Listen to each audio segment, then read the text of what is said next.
এখন বেশ কদিন ধরে 5:30টায় ঘুম থেকে উঠছি, আর এখন যা ঘুম পাচ্ছে না কি বলবো তোমাকে। এখন ঘড়িতে বাজে 8টা। এই কদিন ধরে এই 6টা থেকে ড্রাইভিং শিখতে যাচ্ছি, তারপরে চলে এসেছি। এবার টানা না শিখলে তো জিনিসটা ভুলে যাব না, ওই জন্য এখন এখন টানা 10 দিন এইভাবেই চলবে।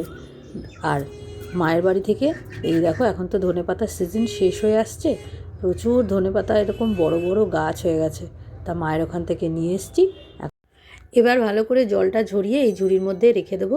তারপরে কড়াইতে তেল দিয়ে বেশ খানিকটা কালো জিরে, রসুন, কাঁচা লঙ্কা সমস্তটা ভেজে একসাথে দিয়ে দেবো।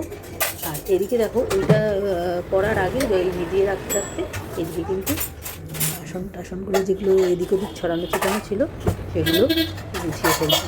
আর সকালবেলা বেরোলে আর এসে তারপরে এই এত কিছু করে কাজে বেরোনো সবই কিন্তু খুব সমস্যা হয়ে যাচ্ছে, কিন্তু কিছু করার নেই, ওটা তো শিখতেই হবে। যাই হোক, এই দেখো এখন বাসন কোসনগুলো গুছিয়ে নিয়েছি। আর এদিকে ধনেপাতাটা এই ঝুড়ির মধ্যে রেখে দিয়েছি, যাতে একটু জলটা বেশিক্ষণ ঝরে গেলে তাহলে সুবিধা হবে বাটাটা করতে। এরপরে সকালে আর কিছু শ্যুট করা হয়নি। আর সন্ধেবেলা বাড়ি ফিরে এসে দেখি এই চড়াই পাখিটা দেখো ওই ঘুলঘুলির ওপর থেকে পড়ে গেছে। বেঁচে থাকবে, দেখো উঠে যাও।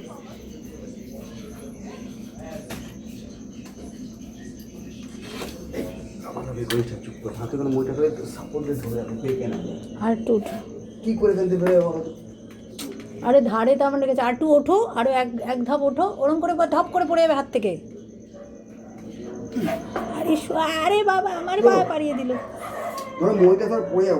মই কেন পড়বে, তুমি উঠেছো, ওঠো না, ঠেলো নরম করে, নাক মুখ চিপটে যাবে। ওখানে মাটা নেই।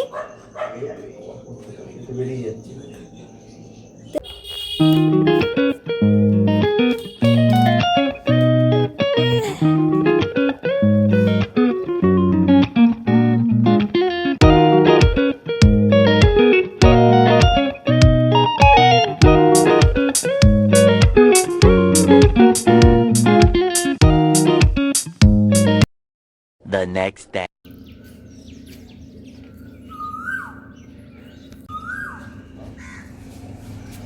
একটা খুব সুন্দর রেসিপি করেছি, কিন্তু তাড়াহুড়াতে তোমাদের সাথে দেখানো আর হয়নি। এই কিন্তু দেখে নাও, আজকে বানিয়েছি ধনিয়া বেগুন, কি সুন্দর হয়েছে। আর যারা বেগুন খেতে ভালোবাসো, আর এখনও শীতকাল রয়েছে, বেগুন তো আর কিছুদিন বাদে আর পাওয়া যাবে না, প্রচণ্ড দানা দানা হয়ে যাবে, তা এখনও কিন্তু করে নিতে পারো। সিম্পল, কোনো ঝামেলার কোনো রান্না না। বেগুনটাকে নুন, হলুদ আর একটু চিনি দিয়ে ভালো করে মাখিয়ে রেখে দেবে কিছুক্ষণ, তারপরে ভালো করে একটু যেরকম করে কাটো বেগুন, নর্মাল যেমন কাটা হয় ওরকম করে কেটে ভেজে নেবে। তারপরে সামান্য অল্প একটু তেল দিয়ে তার মধ্যে একটু, যদি আদা রসুন দিতেই চাও, আর যদি না রসুন ছাড়া নিরামিষ খেতে চাও, তাহলে একটু আদা বাটা দিয়ে দেবে তেলের মধ্যে। তারপরে আর একটু সর্ষে বাটা, ধনে পাতা, আমি তো সর্ষের গুঁড়োটাই ইউজ করেছি, ধনে পাতা বেশ এরকম এতটা মতন পরিমাণ নিয়ে ভালো করে মিক্সিতে পেস্ট করে নিয়েছি। তার সাথে নুন, হলুদ, জিরে গুঁড়ো, অল্প জিরে গুঁড়ো দিয়েছি, কারণ জিরে দিলে আবার ধনে পাতার টেস্টটা, স্মেলটা নষ্ট হয়ে যাবে। এবারে তাই ওইগুলো নুন হলুদ দিয়ে দিয়েছি, দিয়ে ওই সর্ষে গুঁড়ো দিয়ে অল্প জল দিয়ে যখন বেশ টকবক করে ফুটে গেছে, তারপরে ধনেপাতা বাটাটা ওর মধ্যে দিয়ে দিয়েছি। ধনেপাতা দিয়ে বেশ নামানোর আগে কাঁচা সর্ষের তেল দিয়ে নামিয়েছি। চলো দেখে নাও কেমন হয়েছে। এই দেখো, তোমরাও বাড়িতে কিন্তু বানিয়ে আমাকে জানিও যে তোমরা করো কি না, বা অনেকেই হয়তো জানো, বা আবার অনেকেই হয়তো জানো না, তারা একবার ট্রাই করে আমাকে জানিও তোমাদের আজকে এই ধনিয়া বেগুন রেসিপিটা তোমাদের কার কার জানা আছে আর কার কার জানা নেই। আর এখন আমার জন্য আমি ওটস বানিয়ে নেব। দেখো, একটা ডিম আর একটুখানি ওটস দিয়েছি, আর একটু এখানের মধ্যে একটু লঙ্কা কুচি দিয়ে দেবো, আজকে আর পেঁয়াজ দিয়ে দেবো না, একটুখানি পেস্ট দিয়ে করে নিচ্ছি। ব্রেকফাস্ট বা লাঞ্চ যেটাই বলতে পারো, সকালবেলা যদি এই একটা ওটসের চিলা বানিয়ে খেয়ে নাও তাহলে কিন্তু সারাদিনের জন্য নিশ্চিন্ত। আর ওটসটা করার সাথে সাথেই কিন্তু এদিকে ভাত ডাল সমস্তটাই চাপিয়ে দিয়েছি। ওটসের চিলাটা খেয়ে নেবো আর টিফিনে নিয়ে যাব একটা আপেল। বেশ সব রান্নাবান্না হয়ে গেছে আজকে। তারপরে এখন বেরিয়ে যাব কাজে। আর আজকে একটা ওই গৃহপ্রবেশ বাড়িতে নেমন্তন্ন আছে। তাড়াতাড়ি করে ফিরে এসে আবার যাবো সেখানে। আমার এই হেল্পিং হ্যান্ড বৌদি কিন্তু বেশ অনেকটাই হেল্প করে দেয় যদি আমার একটু দেরি হয়ে যায়। এই দেখো এসে গেছে মানে নিশ্চিন্ত রান্নাঘরটা ভালো করে গুছিয়ে পরিষ্কার করে রেখে দেবে। আর আজকে কিন্তু আমার বাড়ি ফিরতে ফিরতে বেশ আরো আগে এখান থেকে নিতে হতো। রাত হয়ে গেছে, মানে এখন বেজে গেছে 8টা।